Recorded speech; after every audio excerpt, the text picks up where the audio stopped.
Hey everyone, today I wanted to give you a quick overview of our TRX4M high trail and TRX4MT line of pulling parts and accessories. So we have made a 24th/1/16 scale pulling sled for a while now, and there really hasn't been too many people doing anything with that size of vehicle. So we thought maybe we'd take it upon ourselves to finally change that and make these easily accessible for the mini RC enthusiast to do some pulling. So I'm going to go over a couple different things that we came out with and show you one by one. So if you're on Facebook, you've probably seen this as our cover photo for a while. We've basically built up 3 TRX4M based pullers. Here we've got a TRX4MT. It's basically fully loaded now. Here we have a TRX4M high trail. This is more or less stock. And then here we have a TRX4M high trail with monster truck tires added to it. So this is like your regular high trail with these are, I think, Mofo tires. Tech took them over, so they have them. Or J Concepts also makes a SCX 24/TRX4M monster truck tire. I think they're Golden Years and I forget what the other ones. Maybe Renegade. But those are both cool options. We chose these because they're like an aggressive V-tread bar tire. Some of the other ones might work too. So I'm going to give you a lowdown on what we did to each one of these and then what you need to kind of build your own in the same fashion. We'll start out with the TRX4M high trail in the middle here. That's going to be the simplest and probably the most common. So it is a regular TRX4M high trail. So this is the F-150 version. They also have it in the K10. Basically, we developed a weight bar for the front, and we developed a pulling hitch for the back, and then we also did a rear shock lockout. These items were inspired by the 10 scale rules that they have for the NRC TPA. A lot of guys, like for work stock, they'll use a crawler in stock configuration. With the only parts that you can really do is like a front weight mount and a hitch, and then in some instances they allow you to do a rear shock lockout, so that way, like when you pull, it just it puts all that weight transfer onto the hitch instead of absorbing it through the shock to give you better pulling ability. So that's kind of what we replicated here. So there are 2 different weight bars that we're going to offer. There is one specific to the K10 and one specific for the F-150. So regardless if you're looking at doing a high trail or the MT, that goes on body style. Now the other 2 things, the hitch and the rear shock lockout, those are going to go based on your truck, not based on body. So that depends on your tire height and how much drop you want. So this shock lockout we came out with for the high trail basically is shorter than what a stock shock would be to bring the rear axle kind of in line with the pulling hitch to give you a pretty good ride height for that. So, and it's going to allow you to have some droop in the front so that when you're pulling, it's going to transfer the weight and lift the front end, but not allow you to lift the back. So seems to work pretty well on the MT. Like I said, these are all optional, so you can just get the weight bar, you can just get the hitch, or you can just get the rear lockout. So it depends on how crazy you want to go. We figured that was going to be the easiest way, especially if people are converting high trails to monster trucks like I'm going to show you, it requires a little bit of piecemealing the different configurations. So this is going to be the easiest way to offer this. So that is the basics of the high trail version. The hitch and weight bar mount is done in a way so that it does not interfere with the clipless body mounting, so you can still use that just fine.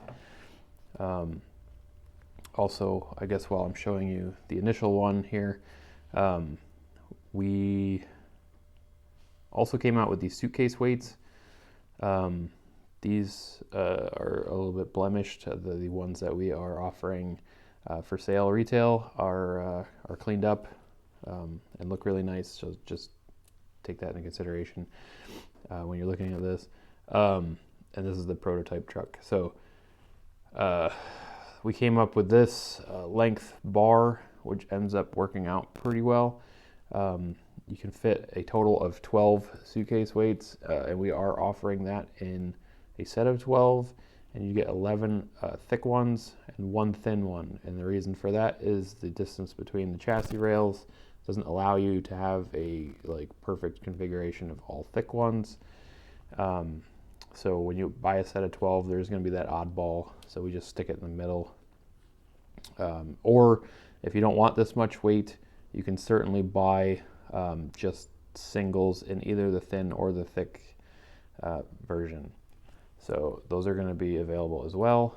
But like I said, if you want a full setup, just get the set of 12. It's easier, a little bit cheaper. So there's that.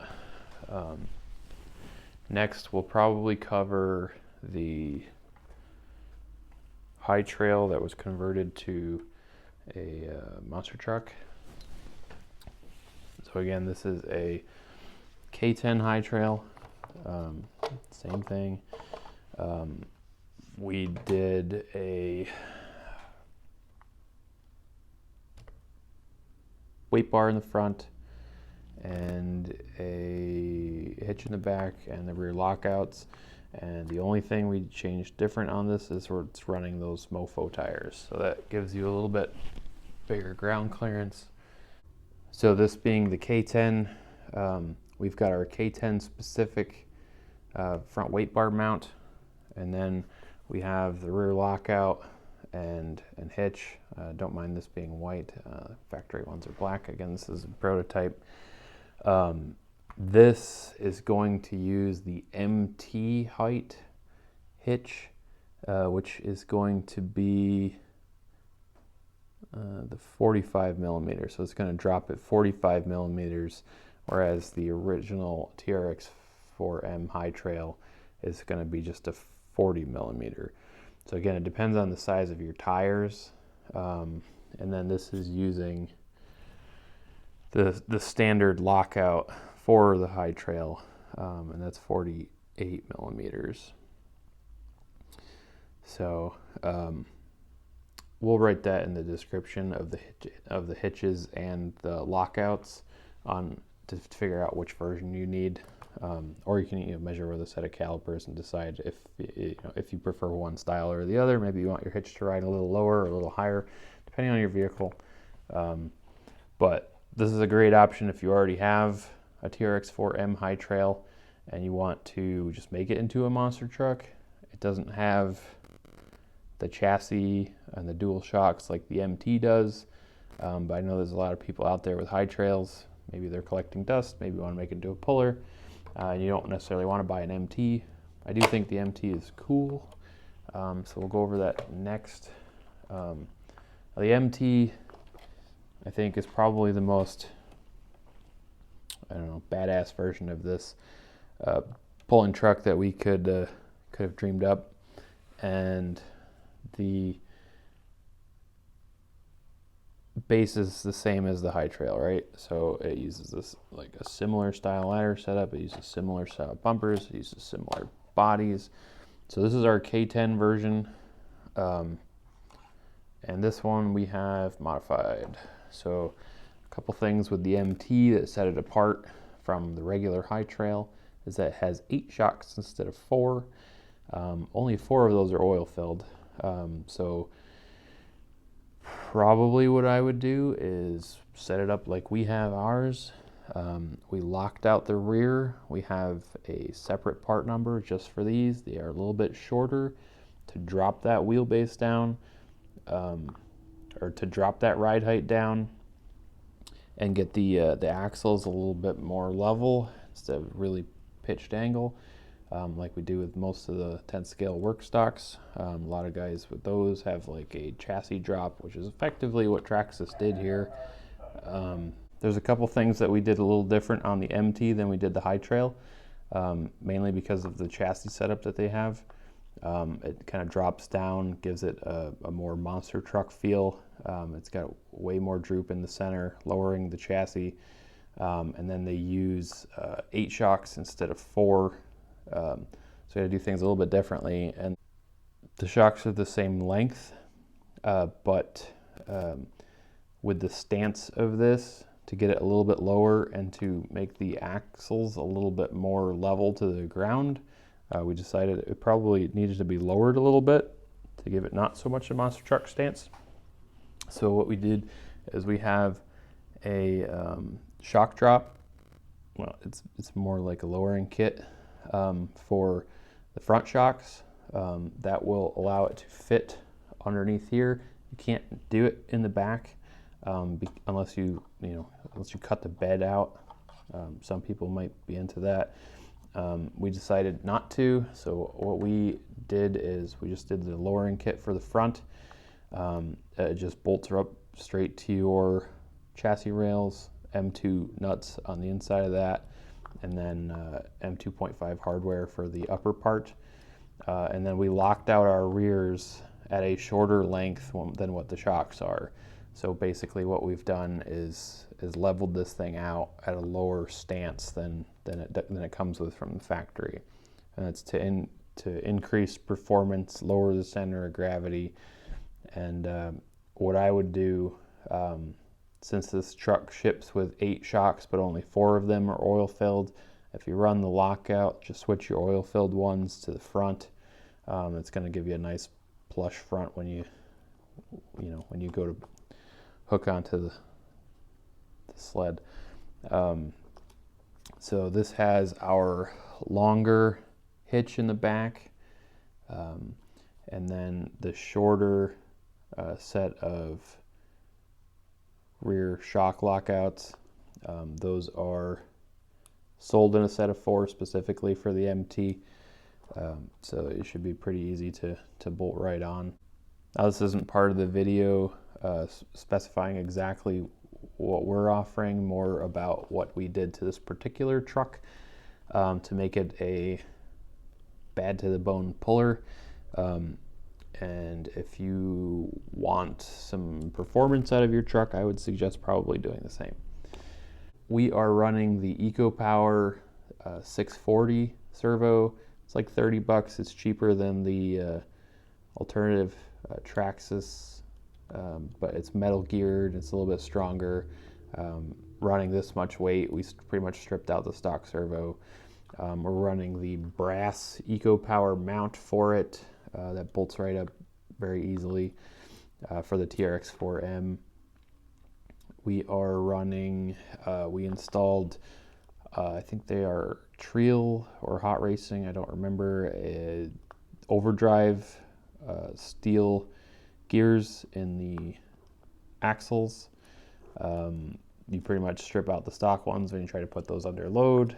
We are running the Furatech Monster setup, which is the mini Godzilla motor, 7500 kV, 1410 motor with their Monster ESC, and then the stock battery, and we're running a FlySky radio. And one thing we also had to do was upgrade the transmission. We did the Hot Racing one, which has aluminum case and motor mount and all hardened gears inside. So after that, stock, the MT pulls like 2-3 pounds maybe in the sled. It's not very impressive. The wheel speed isn't there. Oh, that's right too. So we installed the, I think it's the low speed gears here, and then the overdrive gears in the axles. But since we have such a more high RPM motor, it makes up the difference to give us a pretty incredible wheel speed and power out of this. So that, I mean, we haven't really figured out its full capacity yet, but it will pull a sled that would stop a stock truck, and it'll just drag it around. It's like it's not even attached to anything. So there's a lot of potential with this setup. So if guys are getting crazy, I would suggest looking at maybe the Furatech setup, maybe some of the other ones that are out there as well. But this allows you to basically build a really sweet mini pull-in truck, you know, and even out the door, you're probably less than a fraction of what, you know, the guys are putting into some of the 10 scale ones. So if you have limited room, or you want to start like an indoor pulling thing, I think it's like 16-17 feet that we have set up for the top out of the mini sled. It's adjustable from like anywhere from 12 to 16 and a half feet, which works out pretty well for this class and is scale within, you know, 16th, 18th, and 24th, depending on how exactly you want to measure what a full pull is. So that's that. You want to build an awesome mini puller, that's what we did. It's a lot of fun, and hopefully we can see more of these getting built, and a lot of people enjoying mini pulling. Thanks.